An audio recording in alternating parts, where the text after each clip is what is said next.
틀을 바꿀 그릇 준비입니다. 사도행전 19장 21절 말씀을 본문으로 해서 우리가 함께 말씀을 받도록 하겠습니다. 지금 우리가 렘넌트 대회 이후로 계속해서 세상의 틀을 바꾸자라는 주제를 가지고 우리가 말씀을 받고 있습니다. 그래서 처음에는 세상의 틀을 바꾸는 시작이라는 제목으로 사도행전 13장을 본문으로 해서 우리가 말씀을 받았죠. 하나님께서는 예루살렘 교회가 아닌 안디옥 교회를 통해서 복음의 본격적인 사역들을 하기 시작하십니다. 왜 그랬습니까? 예루살렘이 가지고 있었던 그 예루살렘 초대교회가 가지고 있었던 틀을 깨지 못했기 때문입니다. 이전의 틀을 그대로 가지고 있으니까요. 더 이상 더 큰 응답으로 더 큰 방향으로 나아가지 못하는 것입니다. 그래서 언약 가진 자들, 하나님의 언약으로 결론낸 이들을 따로 불러내셔서 그들을 통해서 하나님께서 새로운 시작을 하게 하신 것입니다. 그리고 우리가 지난주에는 사도행전 16장을 본문으로 해서 그런데 세상의 틀을 바꾸는 그 과정 속에서 오게 되어지는 문제와 어려움, 갈등과 위기, 많은 사람들이 그런 것들이 왔을 때 실패하게 되고 좌절하게 되고 주저앉게 되는데 그것이 아니라 언약 따라가는 이들에게는 그 속에 하나님의 계획이 있고 응답이 있다는 것을 확신하고 우리는 믿음으로 이 언약의 여정을 나아가자라고 말씀을 드렸습니다. 오늘은 이 세상의 틀을 바꿀 수 있는 그릇을 준비하자는 것입니다. 이번 주에 렘넌트 한 명이 이렇게 불의의 사고로 죽었습니다. 안양 동부교에 있었던 렘넌트 한 명이요. 지난번 제주 캠프 때 함께 저하고 짝을 이루어가지고 이렇게 캠프 이렇게 한 3박 4일을 계속 같이 다녔던 친구인데 이 친구가 갑자기 불의의 사고로 이렇게 죽게 됐어요. 그 친구가 그때 저한테 계속 이제 고민했던 이야기, 상담했던 이야기가 뭐냐면 구원에 대한 확신이 없다는 것이었습니다. 하나님이 안 믿어진다는 것이었어요. 그래서 그 부분을 가지고 그 친구하고 거의 3박 4일 동안 현장에서 물론 전도도 했지만 밥 먹으면서 같이 다니면서 계속해서 이렇게 복음을 설명하고 구원에 대한 확신에 대한 부분들을 좀 전달하는 그런 시간들을 가졌는데 지난 주일날 갑자기 이렇게 불의의 사고로 이렇게 이 아이가 소천하게 되어졌습니다. 그걸 보면서 우리에게 어느 날 불현듯이 여호와의 날이 찾아옵니다. 성경에 이야기하는 여호와의 날은 두 가지 의미가 있죠. 하나는 멸망의 날이고 또 하나는 회복의 날입니다. 그 날이 찾아오게 되어져 있어요. 어느 날 우리에게 불현듯이 그 날이 찾아오게 되어졌을 때 우리는 어떠한 자세로 그 날을 맞이하게 될 것 같습니까? 우리가 가지고 있는 이 과거의 틀들이 깨어지지 않은 상태로 여전히 갈등하고 고민하고 여전히 방황하고 있는 상태에서 어느 날 우리에게 그날이 찾아온다. 그러면 우리는 어떻게 되겠습니까? 빨리 우리의 틀이 바뀌어져야 됩니다. 그릇을 준비한다는 것은 다른 얘기로 하면 새 틀을 만든다는 것입니다. 우리에게 새로운 그릇과 새 틀이 준비되어지지 않으면 하나님이 우리에게 아무리 응답을 주시려고 해도 그 응답을 담지 못하게 되어져 있습니다. 우리가 가지고 있었던 옛틀은 창세기 3장 하나님 떠난 데서부터 시작되어졌던 틀들입니다. 그렇기 때문에 하나님의 것을 담을 수가 없어요. 하나님의 것을 담으려면 그리스도 예수 안에서 새로운 틀이 준비되어져야 되는 것입니다. 그래서 오늘은 말씀을 통해서 우리가 어떠한 틀이 준비되어져야 되는지, 어떻게 준비되어져야 되는지를 다시 한번 확인하는 그런 축복들이 있고, 또 이것이 우리의 삶에 영원한 습관으로, 체질로, 그래서 이 응답을 따라 우리의 인생이 진짜 언약 성취의 축복들을 누리는 그런 은혜가 있길 바랍니다. 자, 우리가 준비해야 될 그런 세상의 틀을 바뀌기 위해서 우리가 갖추어야 될 믿음의 그릇이 도대체 무엇입니까? 아니, 세상의 틀을 안 바꾼다, 거기까지 신경 쓰지 않는다. 내 자신, 나, 변화되어지지 않는 나, 바뀌어지지 않는 나, 늘 여전히 그 인생, 그 삶을 계속해서 다람쥐 쳇바퀴 돌듯이 돌고 있는 나의 인생을 바꾸려면 어떻게 해야 됩니까? 우리는 그릇을 준비해야 됩니다. 그 첫 번째가 무엇입니까?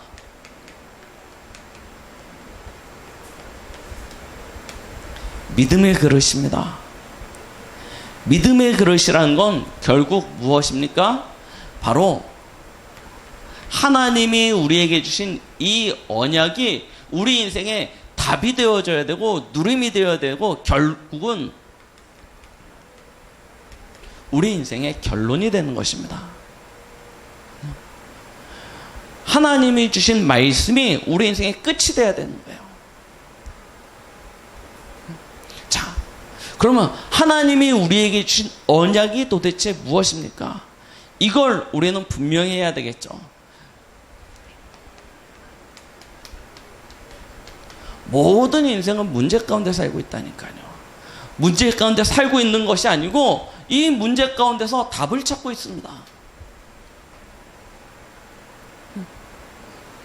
우리 여기 계신 성도님들도 마찬가지일 거고 사실은 저희보다 불신자들은 더 심각한 상태이고요. 모두 다 이 답을 찾아서 방황하는 인생을 살고 있습니다. 그런데 원래부터 인간이 이렇게 문제 가운데 살았습니까? 그렇지 않다라고 성경은 이야기하고 있습니다. 원래 인간은 창세기 1장 27절 하나님의 형상으로 창조되었습니다. 하나님의 형상으로 창조되었다는 것은 이 세상의 모든 피조물과 다르게 하나님이 가지고 있는 지성과 하나님이 가지고 있는 감성과 하나님이 가지고 있는 어떤 도덕성 이런 모든 하나님의 것을 전달받은 자라는 것입니다. 하나님의 그림자로 하나님의 것을 가진 유일한 피조물로 하나님께서 인간을 창조하셨습니다. 무엇 때문에 그렇습니까? 인간은 만물을 다스리고 정복해야 될 하나님의 일을 대신해야 될 대사로 하나님께서 모든 피조물 가운데 으뜸으로 세우셨기 때문입니다. 그래서 인간만큼은 육적인 존재가 아니고 영적인 존재로 하나님께서 창조하셨습니다. 하나님과 교제하고 하나님과 소통하고 하나님과 함께 사는 존재로요. 그래서 만물 위에 만물을 다스리고 충만케 하는 존재로 하나님께서 인간을 축복하신 것입니다. 그런데요, 이 축복이 상실되어짐으로 말미암아 인간에게 문제가 찾아오기 시작한 것입니다. 왜 그렇습니까? 창세기 3장 1절로 6절 하나님을 떠났습니다. 왜 하나님을 떠났습니까? 성경은 정확하게 이야기하고 있죠. 로마서 3장 23절 죄 때문이라는 것입니다. 하나님이 먹지 말라고 한 하나의 조건이 있었습니다. 이것만 지키면 너는 영원히 나와 함께하고 나의 축복을 누리면서 살게 되어질 거야. 그것이 무엇입니까? 창세기 2장 17절 선악을 알게 하는 나무의 열매는 먹지 말라. 왜 하나님께서 그걸 먹지 말라고 하였습니까? 잊지 말라는 것입니다. 우리는요 머릿속에 지우개가 있어가지고요 금방 잊어버립니다. 진짜 우리에게 응답이 오고 축복이 오면 우리의 과거를요 다 잊어버립니다. 지워버립니다. 원래부터 그랬던 것 마냥 이게 내 것인 마냥 이게 내 능력으로 내 힘으로 쟁취한 것 마냥 그래서 하나님이요 조건을 두신 것입니다. 너는 네 힘으로 살아갈 수 없는 존재야. 너는 한계가 있는 존재야. 너는 이 틀 하나님이 만드신 창조의 원리를 벗어나서 살 수 없는 존재야 라는 증거로 하나의 제한을 두신 것입니다. 그게 축복이죠. 벗어나지 말라는 것입니다.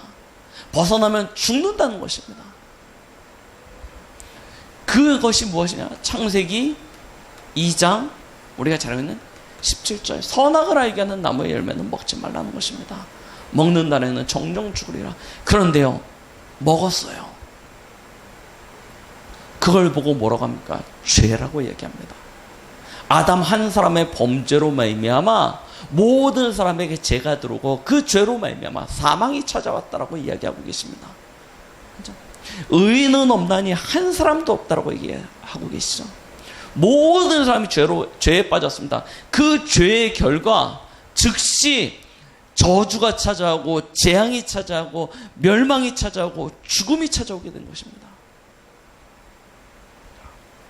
거기서 끝났으면 그래도 한 번의 인생으로 끝났으니까 다행이죠. 그런데요, 인생이 이 땅에 살면서 육신의 몸을 입고 있는 것으로 끝납니까? 그렇지 않습니다. 영원합니다. 영원한 존재가 더 큰 재앙을 맞이한 것은 무엇입니까? 요한복음 8장 44절. 하나님을 떠난 인간에게 다른 아비가 생겼습니다. 그게 누구입니까? 사단입니다. 마귀라고도 하는 존재죠. 너희 아비 마귀라고 이야기합니다. 이 마귀가요, 인생을요, 장악하여 버린 것입니다. 사로잡아 버렸어요. 자, 그러니요, 인생에게 찾아오는 이 문제가 해결되겠습니까? 마귀는 누구입니까? 처음부터 거짓말하는 자라고 했습니다. 마귀가 거짓말로 아담과 하와에게 찾아와서 이야기한 것 아닙니까? 선악을 알게 하는 나무의 열매를 먹으면 네 눈이 밝아져서 하나님과 같이 될 것이다. 근데 하나님과 같이 된다는 그 증거가 무엇이냐면 선악을 구별하게 된다는 것입니다. 옳고 그름을 네 맘대로, 네 기준대로, 네가 행하고 싶은 대로 결정할 수 있다는 것입니다. 네 인생의 주인이 네가 된다는 것입니다. 그러면 네가 최고 행복한 존재가 될 것이라고 얘기한 것입니다. 그런데요, 그 말 따르니까 어떻게 되어졌습니까? 가장 실패한 자리에, 멸망의 자리에 빠지게 된 것입니다. 마귀가 하는 일입니다. 그럼 이것을 본받아서요, 우리의 삶도 역시 마찬가지입니다. 마귀가 하는 짓을 해요. 이 인생의 답답한 문제에서 빠져나올 수 있는 구원의 길이 없는 것입니다. 그래서 하나님께서 저와 여러분에게 구원의 길을 주신 것이 아닙니까? 하나님 떠난 인간에게 하나님 만나는 길을 주신 것입니다. 그분이 누구십니까? 바로 십자가에서 우리의 모든 죄를 짊어지시고 죽으시고 부활하신 예수 그리스도십니다. 그 그리스도께서 요한복음 14장 6절에 내가 곧 길이요 진리요 생명이라고 얘기했습니다. 어떤 길입니까? 하나님 떠난 인생에 하나님 만나는 길 대신 참 선지자로 이 땅에 예수님이 오신 것입니다. 인생의 죄 문제, 아무리 사람이 수고하고 애쓰고 공로를 세우고 의를 세워도 해결할 수 없는 이 죄와 저주의 문제. 그런데요, 우리 인생의 모든 이 죄 문제를 하나님의 아들이신 예수님께서 참 제사장으로 오셔서 생명의 성령의 법으로 죄와 사망의 법에서 우리를 건져내신 것입니다. 그리고요, 더 큰 문제요, 사단의 문제. 우리의 힘으로, 우리의 능력으로 아무리 힘쓰고 애쓰고 발버둥 쳐도 도저히 이길 수 없는 그 사단. 그 사단이 묶어놓은 올무, 운명과 팔자, 빠져나오지 못하는 그 틀. 그런데요, 하나님의 아들이신 예수님이 참 왕으로 오셔서 그 마귀의 일을 끝장내신 거 아닙니까? 마귀의 일을 멸하셨다라고 이야기하고 계십니다. 보십시오. 그래서 우리는 참 선지자, 참 제사장, 참 왕 대신 예수님을 무엇이라고 부릅니까? 그리스도라고 얘기합니다. 구원자. 세상에 많은 이들이 자기가 구원자라고 얘기합니다. 그런데 인생에게 찾아오는 이 절대 불가능의 근본 문제 세 가지는 누구도 해결하지 못합니다. 오직 이 땅에 그리스도로 오신 하나님의 아들 예수님만이 우리 인생의 이 세 가지 근본 문제를 해결하신 것입니다. 이 그리스도를 믿을 때 우리 인생의 모든 문제가 끝나는 것입니다. 우리는요, 이 사실 한 가지를 믿음으로 말미암아 하나님의 자녀가 되어졌고 구원의 참된 축복을, 영생의 참된 은혜를 누리게 되어진 줄 믿습니다. 자, 보십시오. 이 사실을 믿었다는 것이 어떠한 사실인지요, 우리는요 분명히 알아야 됩니다. 다시 한번 다른 그림으로 그려보겠습니다. 요한복음에 보면 저희를 포도나무라고 이야기하고 있죠. 포도나무 가지라고요. 예수님을 포도나무라고 비유를 하고 계십니다. 그걸 비유로 해서요, 저희가 다시 한번 그려본다면요. 자, 원래 우리가 가지고 있었던, 우리가 뿌리 내리고 살고 있는 그 배경은 어디였습니까? 지옥 배경입니다. 지옥 배경 속에 살고 있었습니다. 여기에 우리의 나무된 존재가 누구였습니까? 바로 사단이라고 하는 존재였죠. 거기에 저희는 가지된 인생을 살고 있었습니다. 그러니요, 우리의 모든 영양분은 누가 주는 것입니까? 그죠? 사단이요, 이 지옥 배경을 가지고 그 뿌리로부터 영양분을 빨아들입니다. 그죠? 그걸 우리 인생 속에 전달해 주는 거예요. 그러니까 그 인생이 어떻게 되겠습니까? 잎이 달리고 열매를 맺겠죠. 어떤 열매입니까?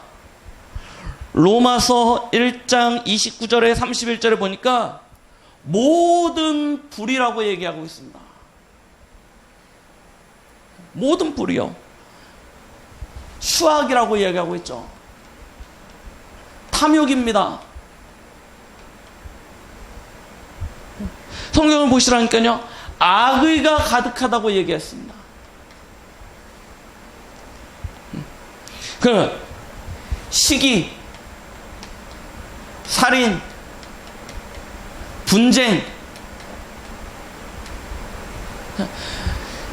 그 열매를 보시라니까요. 사단에게 속한 자가 어떤 열매를 맺은지요? 악독이요. 자, 수근수근하고 비방하고 미워하고 능욕하는 자요. 교만하고 자랑하고요. 맺히는 열매를 잘 보세요. 악을 도모하고 부모를 거역하고 우매한 자요, 배약하는 자요, 무정한 자요, 무자비한 자라. 자, 뭐라고 얘기합니까? 그의 목구멍은 열린 무덤이요, 그 혀로는 속임을 일삼으며 그 입술에는 독사의 독이 있고 그 입에는 저주와 악독이 가득하고 그 발은 피 흘린 데 빠른지라. 파멸과 고생이 그 길에 있어 평강의 길을 알지 못하였고 그들의 눈앞에 하나님을 두려워함이 없느니라. 로마서 3장 13절로 18절에 있습니다. 마귀자녀의 삶의 열매입니다. 아무리 수고하고 애쓰고 땀 흘리고 부지런히 최선을 다해서 살아서, 그렇죠?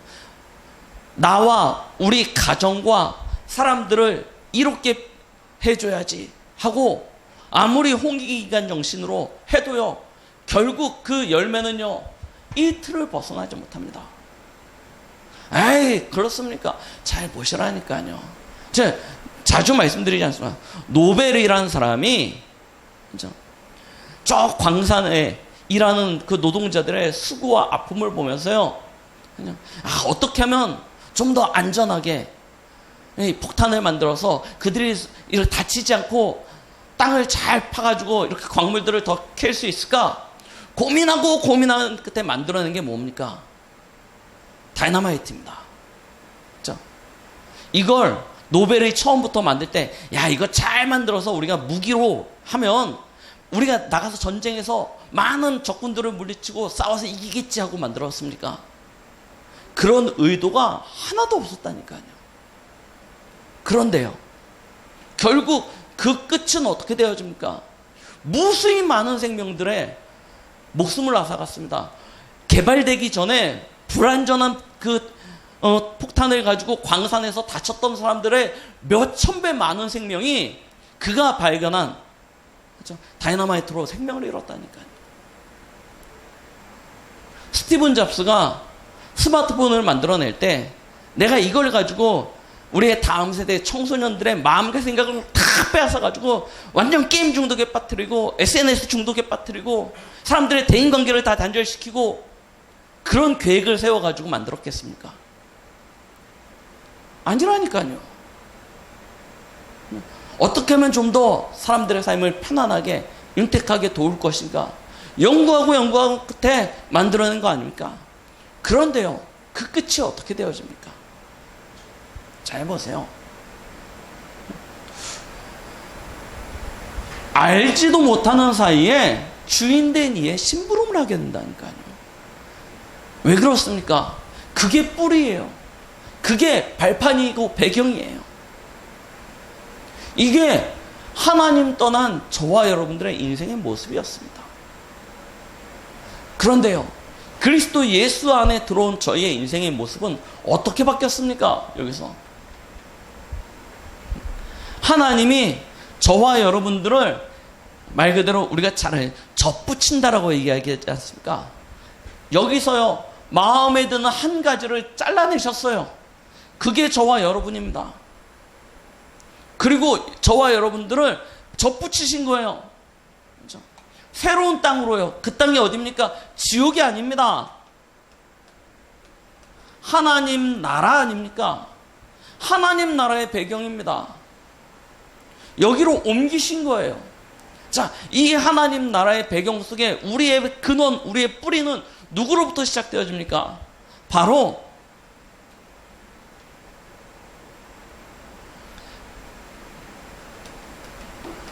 예수 그리스도 아닙니까? 예수 그리스도라는 새로운 뿌리를 준 것입니다. 그리고 여기에 제가 뿌리를 너무 크게 그렸는데요. 홈을 파고요, 한 가지를 접붙인 겁니다. 그게 저와 여러분이에요. 접붙이는 거 아시지 않습니까? 접붙였어요. 자, 그러면 이때부터 저와 여러분들은 바뀐 게 없어요. 맞죠? 여기 있던 가지가 여기로 옮겨진 겁니다. 이렇게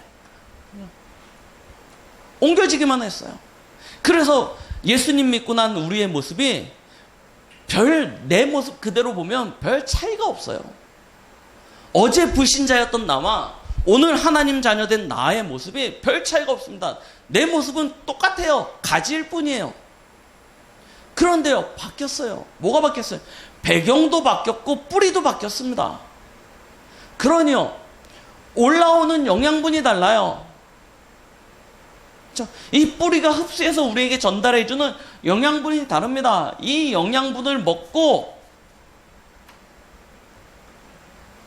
우리가 자라나는 거 아닙니까? 그러면 어느 날 우리에게 잎이 맺히고요, 열매가 맺히겠죠. 어떤 열매가 맺힙니까?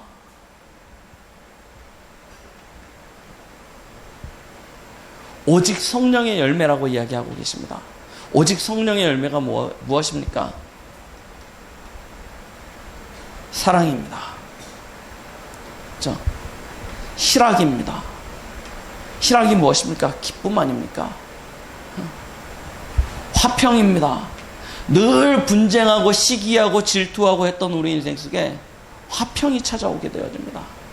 자, 우리의 마음이 온유해집니다. 자, 그러니요, 참을 수 있어요. 절제요.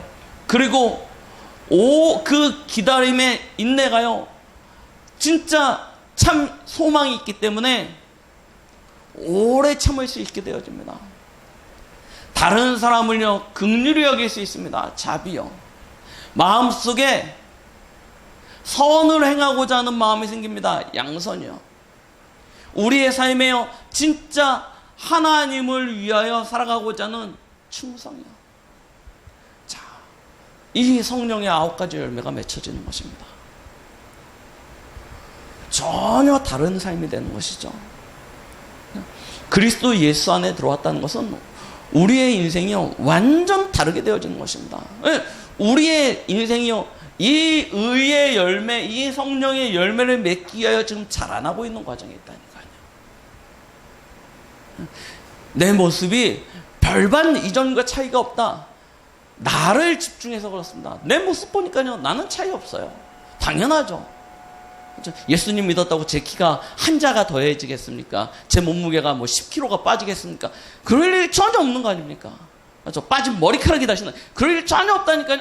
그런데요, 바뀌었어요. 뭐가요? 근원이 바뀌었습니다. 배경이 바뀌었습니다. 근본이 바뀌어버린 것입니다. 다 바뀐 거예요. 그러니요, 우리는요, 낙심할 이유가 아무것도 없습니다. 좌절할 이유가 아무것도 없습니다. 우리를 돌보시는 이가 있으십니다. 그가 누구십니까? 창조주 하나님이십니다. 하나님이 우리를 위하고 계시는 것입니다. 그럼 우리가요, 진짜 이 사실을 실제로 누린다고 생각해 보십시오. 어떻겠습니까? 여러분, 이걸 지식으로 알면 안 된다니까요. 특히 우리 렘넌트들은 이 이야기, 이 말씀을요, 지식으로 알아선 계속해서 갈등하게 되어집니다. 인생에 답이 안 나온다니까요. 계속해서 고민하게 되어집니다. 빨리 이 사실을요, 내 것으로 만들어야 돼요. 그렇죠? 내 삶 속에서 이것을 확인하고 체험하고 누려야 됩니다. 어떻게 해요? 기도로요. 또 기도하라고 그런다라고 얘기할 수도 있습니다. 그런데요, 우리가 진짜 못하는 게 뭔지 압니까? 기도입니다. 진짜 참된 기도를 하게 되어지면 여기서 우리의 삶의 모든 능력이 회복되어집니다. 이걸 찾는 거예요. 우리 렘넌트들하고 이렇게 CVDIP를 가지고 포럼을 하지 않습니까? 그러면요, C도 되게 잘 알아요. 언약, 예수 그리스도 막 합니다. 비전은 뭐냐? 세계복음합니다. 그러면 네 꿈 뭐냐? 그러면 뭐가 될 거래요. 그 다음이 뭐죠? 그걸 어떻게 이미지화 시킬 것이냐라는 거 아닙니까? 어떻게 그려가느냐는 거 아닙니까? 여기서 다 실패해요. 여기서 다 실패합니다. 저도 실패했었습니다. 실패했기 때문에 알아요. 교회를 오래 다녔던, 특히 어려서부터 교회 다니는 사람들이 제일 실패하는 부분이 뭔지 아십니까? 여기에요. 이미지. 말씀과 삶이 분리되어져요. 왜 그렇습니까? 진짜 기도가 안 되는 거예요. 우리가 기도하면 무슨 생각하고 있습니까? 기도하면 쫙 이거 생각하고 있지 않습니까? 그죠? 주시옵소서, 주시옵소서, 이거 생각해요. 달라고 뭐 달라고 계속 얘기하는 거, 그거 기도라고 생각하고 있지 않습니까? 그런데요, 진짜 기도는 그게 아닙니다. 진짜 기도는 뭡니까? 하나님의 것을 찾는 것입니다. 하나님이 우리에게 주신 것이 무엇입니까? 언약 곧 복음이라니까요. 이걸 찾는 거예요. 내게 주신 것을 붙잡는 것입니다. 이게 진짜 기도예요. 그런데 이게 안 돼요. 그러니요, 뭐가 없습니까? 영적인 힘이 없어요. 우리가 영역이라고 그러지 않습니까? 영적인 힘이 없어요. 아니, 생각해 보시라니까요. 우리 안에 거하시는 분이 누구십니까? 성령 하나님이 우리 안에 임재하셔서 주인 되시고 계시지 않습니까? 잘 보세요. 귀신 들린 사람들 보셨습니까? 귀신 들린 사람들 보셨습니까? 어떠한 능력을 가지고 있습니까? 얼마만한 능력을 가지고 있습니까? 그런데요, 우리는 그 귀신과 비교해서는 하나님의 성령이 우리 안에 계시잖아요. 성삼위 하나님이 우리 안에 영으로 함께하고 계신다니까요. 그런데 우리의 능력은 귀신 들린 사람 발꿈치도 못 쫓아가요. 왜 그렇습니까? 귀신 들린 사람들은 막 오만때만 짓을 다 안다니까요. 그런데 우리는요, 눈치 보고 살아요. 가족 눈치 보고, 친구 눈치 보고, 직장 가서 눈치 보고, 늘 눈치 보면서 삽니다. 왜 그렇습니까? 이게 없어요. 영적인 힘이요. 귀신 들린 무당들 가보십시오. 이상한 얘기, 틀린 얘기일지라도 굉장히 확신 있게 합니다. 그거 따라가다가 당장 망할지라도 굉장히 확신 있게 얘기합니다. 근데 우리는요, 복음 얘기하려면요, 얼굴부터 빨개져가지고 어떻게 입 벌려야 될지, 얘기해야 될지도 모르는 상태로 있다니까요. 왜 그런지 아십니까? 영적인 힘이 없어요. 그래서 예수님은 제자들에게 마지막으로 이야기하신 것입니다. 예루살렘을 떠나지 말고 아버지께서 약속하신 것을 기다리라. 그러면 어떤 은혜가 옵니까? 사도행전 1장 8절이요. 오직 성령이 너에게 임하시면 너희가 권능을 받게 될 것이다. 권능이 무엇입니까? 하나님의 능력이 내 것이 되는 거라니까요. 그러면 예루살렘과 온 유대와 사마리아와 땅끝까지 이르러 내 증인이 될 것이다.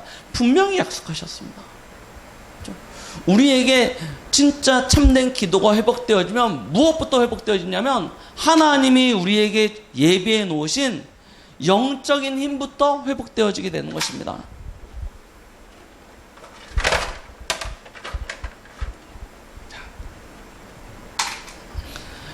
하나님의 영적인 힘, 영역이 회복되어지면 자연스럽게 따라오는 것이 있습니다. 그것이 무엇입니까? 지적인 힘입니다. 왜 그렇습니까? 여호와를 경외하는 것이 지혜와 지식의 근본이라고 잠언서 1장 7절 말씀에 기록하고 있죠. 여호와를 경외하는 것이 지혜와 지식의 근본인 것입니다. 그런데 미련한 자들은 이 말씀의 훈계를 멸시한다고 얘기했습니다. 진짜 우리가 성령의 충만함을 받으면 고린도전서 2장이 뭐라고 이야기하고 계십니까? 사람 속에 있는 것을 사람의 영 외에는 누가 알겠냐라고 얘기했습니다. 지금 여러분들 속 안에 있는 그 내용을 제가 어떻게 알겠습니까? 누가 제일 잘 압니까? 내 속에 있는 거 내가 제일 잘 알지 않습니까? 마찬가지입니다. 하나님의 것을 누가 제일 잘 알겠습니까? 하나님의 영이 제일 잘 아는 것입니다. 그래서 성령이 우리에게 임하면 하나님의 깊은 것을 통달할 수 있다라고 말씀하고 계십니다. 하나님의 깊은 것을 통달하게 되어질 때 우리는 비로소 지극히 선한 것이 무엇인지 분별할 수 있게 되어집니다. 이 축복을 누리게 되어지는 것입니다. 자, 오늘 우리가 읽었던 본문 사도행전 19장 우리가 잘 아시지 않습니까? 무슨 얘기입니까?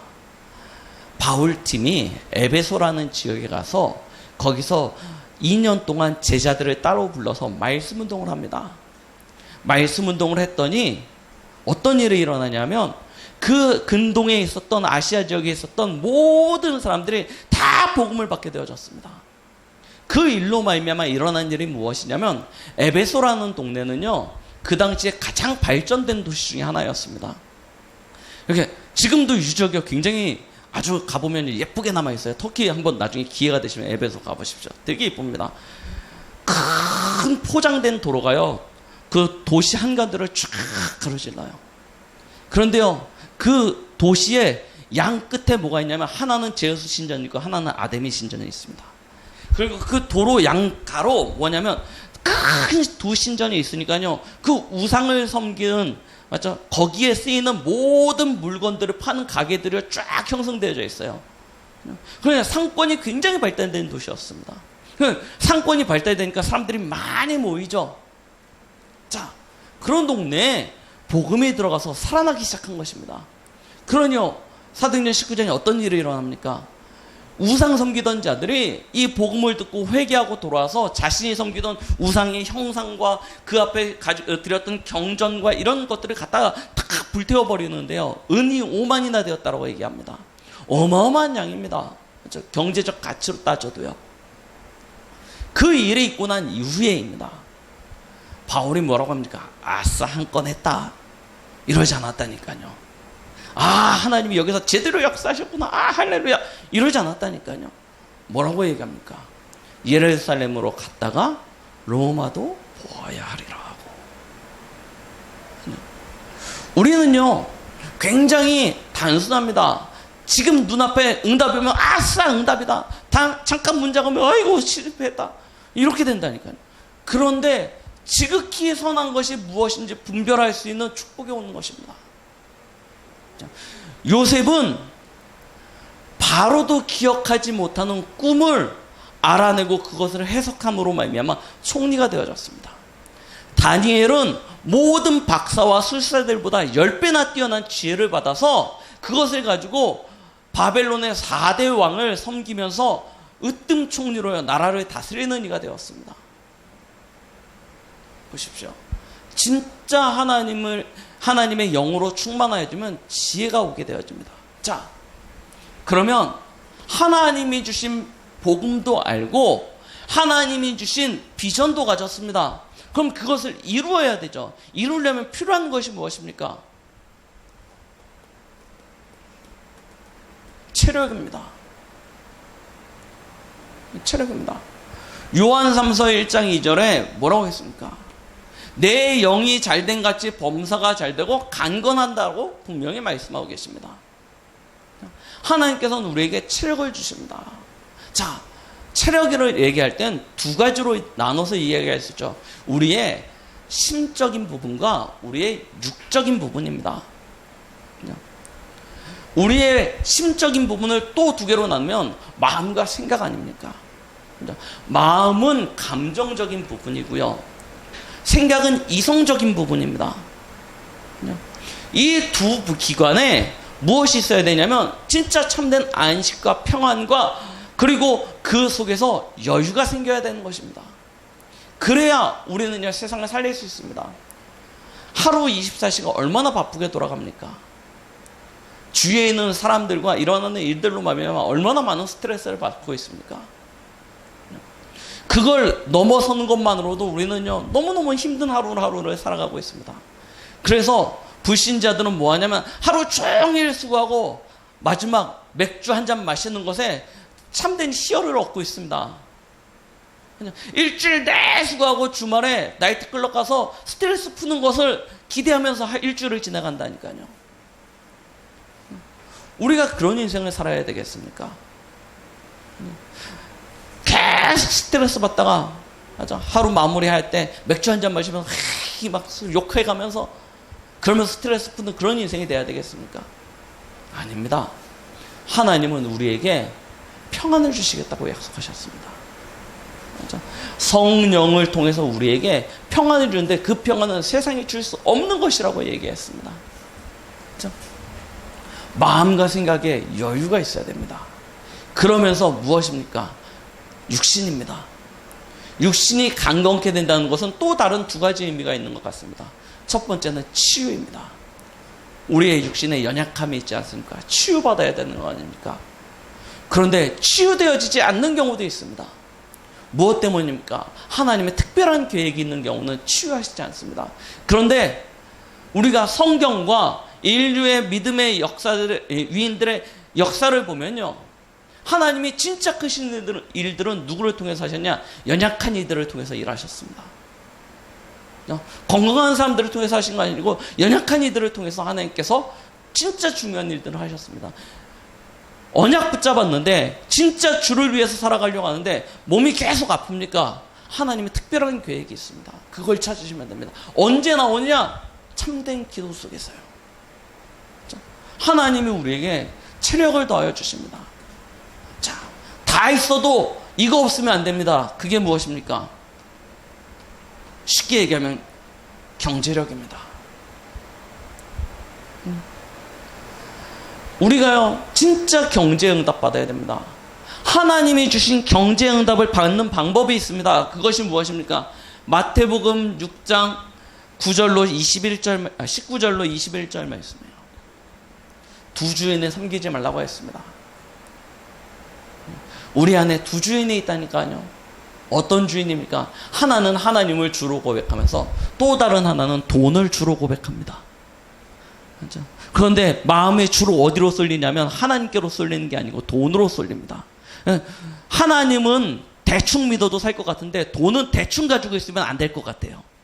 그래서 돈에 색을 겁니다. 그런데 두 주인이 있을 수 없다고 얘기했습니다.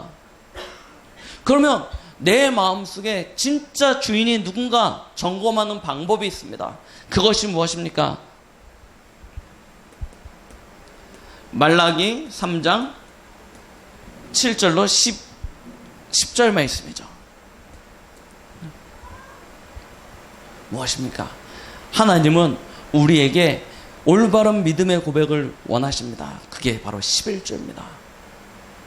11조가 무엇입니까? 하나님이 내 인생의 주인 되신다는 고백입니다. 우리가 아무리 하나님이 내 인생의 주라고 고백을 하더라도 결국 대부분은 돈 앞에서 무너지거든요.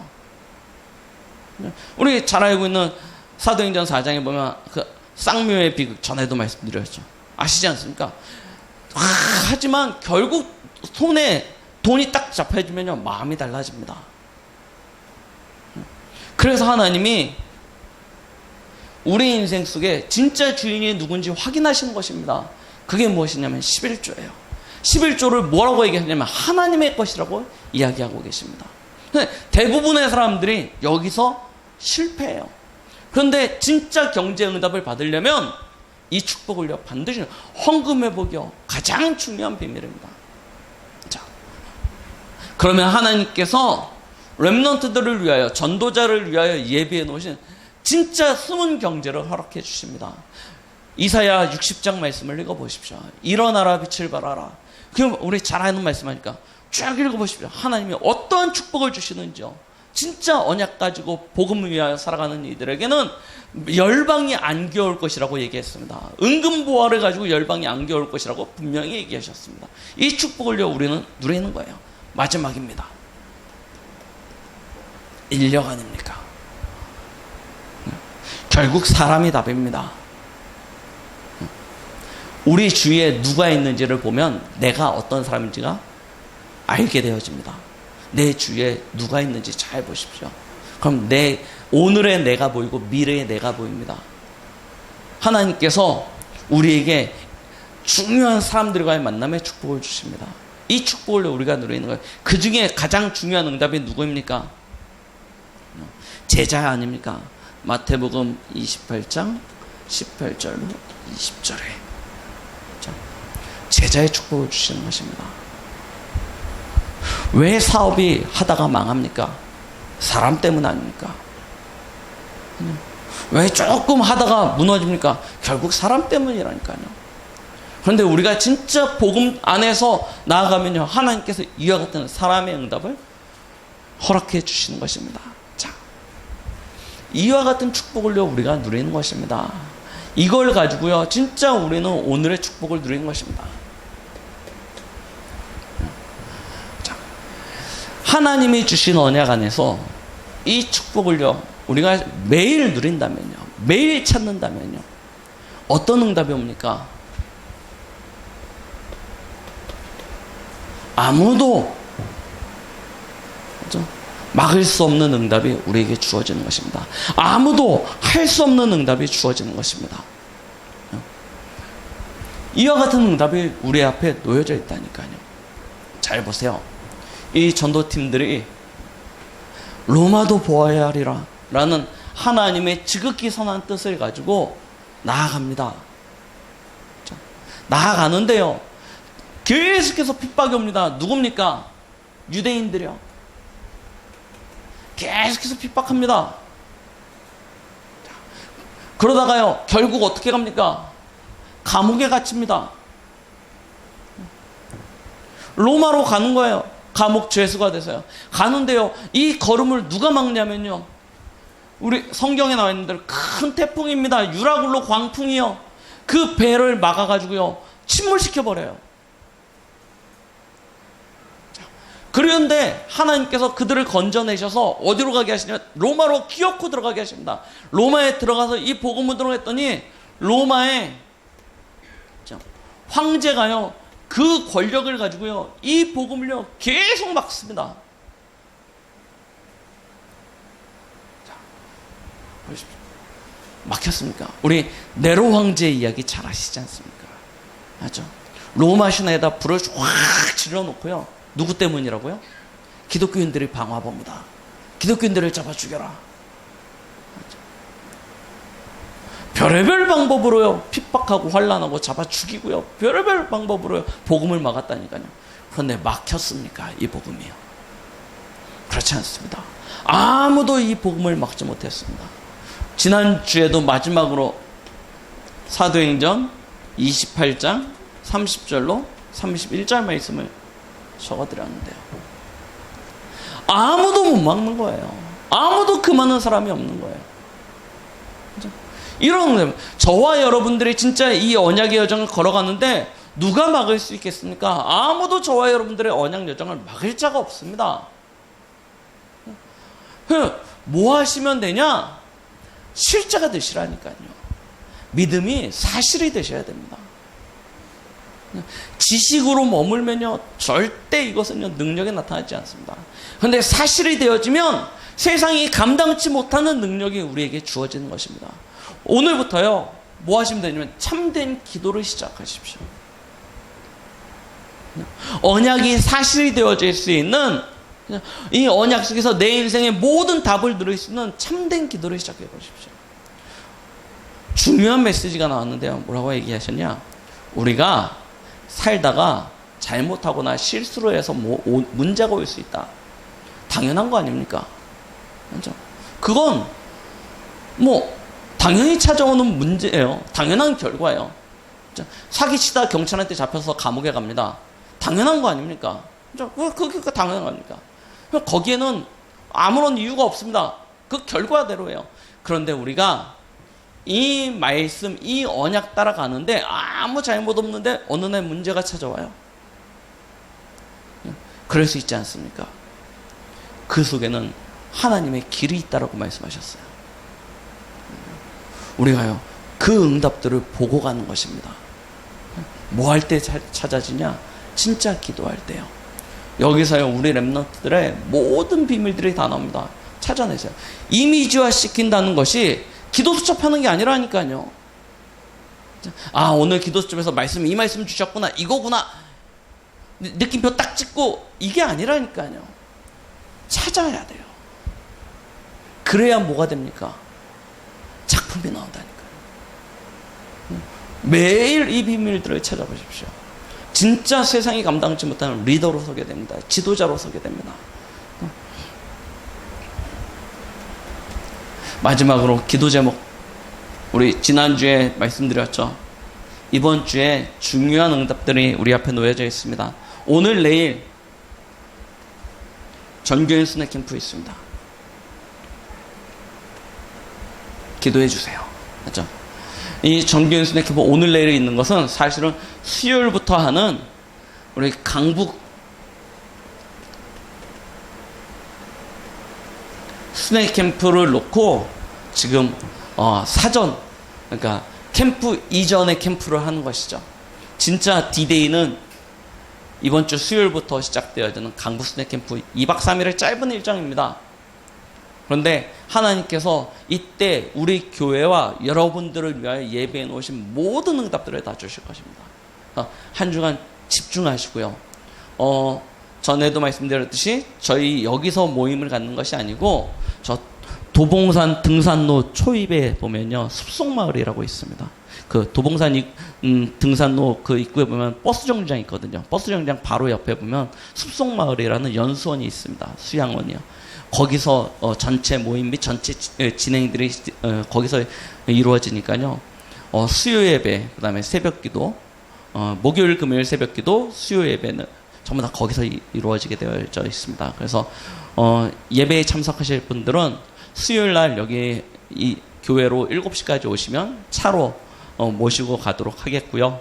그 다음에 새벽 기도는 영상으로 같이 보실 수 있는 생방되니까요. 동부교회 홈페이지 들어가면 생방됩니다. 같이 보시면 되겠습니다. 집중으로 기도해 주시기 바랍니다. 하나님이 예배해 놓으신 전도와 하나님이 예배해 놓으신 그 응답들을 누릴 수 있는 캠프가 되어지도록요. 우리의 틀을 바꾸는 시작입니다. 우리의 그릇을 바꿔야 됩니다. 우리에게 그릇이 준비되어지는 만큼 하나님의 응답이 담기게 되어져 있습니다. 이 한 주간 나를 살리는, 나를 변화시키는 응답의 한 주간이 되시길 예수 그리스도의 이름으로 축원드리겠습니다. 기도하십니다. 하나님 아버지 감사드립니다. 오늘 우리에게 주신 말씀이 모두 다 응답되어지기까지 주의 성령으로 우리를 가르치시고 인도하시되 우리에게 주신 이 언약이 개인화되어지고 사실화되어지고 구체화되어지는 응답 누리게 하여 주시옵소서. 예수 그리스도의 이름으로 기도드렸습니다. 아멘.